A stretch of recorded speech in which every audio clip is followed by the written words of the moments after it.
ডাকসু নির্বাচনে অবিশ্বাস্য জয় পেল ছাত্র শিবির সমর্থিত ঐক্যবদ্ধ শিক্ষার্থী জোট। বিশাল ব্যবধানে ভিপি পদে জয় পেয়েছেন সাদিক কায়েম, জিএস পদে এসএম ফরহাদ এবং এজিএস পদে জয়ী মোহাম্মদ মহিউদ্দিন খান। রাত 2টার দিকে শুরু হওয়া ফলাফলের চূড়ান্ত ঘোষণা আসে সকাল 8:30টায়।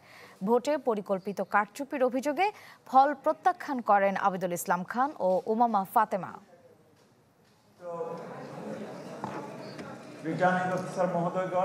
ঢাকা বিশ্ববিদ্যালয়ের সিনেট ভবন বুধবার সকাল 8:30টার দিকে ডাকসু নির্বাচনের চূড়ান্ত ফলাফল ঘোষণা করতে আসেন নির্বাচন কমিশনাররা, যাতে অবসান হয় উৎসবমুখর ভোট শেষে রাতভর উত্তেজনা আর দীর্ঘ 16 ঘন্টা প্রতীক্ষার। প্রিয় সাংবাদিক ভাই বোনেরা, ফল ঘোষণার শুরুতে গণমাধ্যম কর্মী সহ সবার প্রতি কৃতজ্ঞতা জানায় নির্বাচন কমিশন। সহমর্মিতা জানান ভোটের সংবাদ সংগ্রহ করতে গিয়ে প্রাণ হারানো সংবাদ কর্মীর প্রতি। শোক সন্তপ্ত পরিবারের প্রতি আমরা সহমর্মিতা সমবেদনা জানাই। হিরন আরও মিনারেল ওয়াটার মাত্র 50 পয়সায় প্রতি লিটার। এরপর একে একে ঘোষণা হতে থাকে ফলাফল।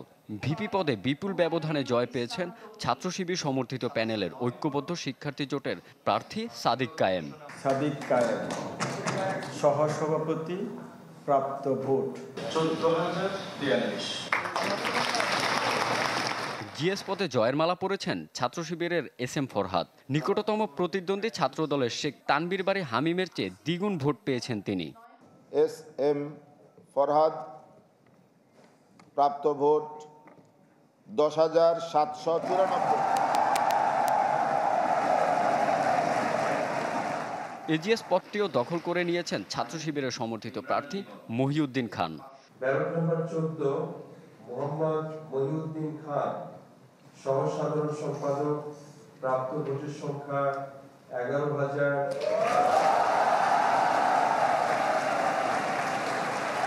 চূড়ান্ত ফল ঘোষণা হওয়ার পর প্রতিক্রিয়া জানান নবনির্বাচিত ভিপি ও জিএস।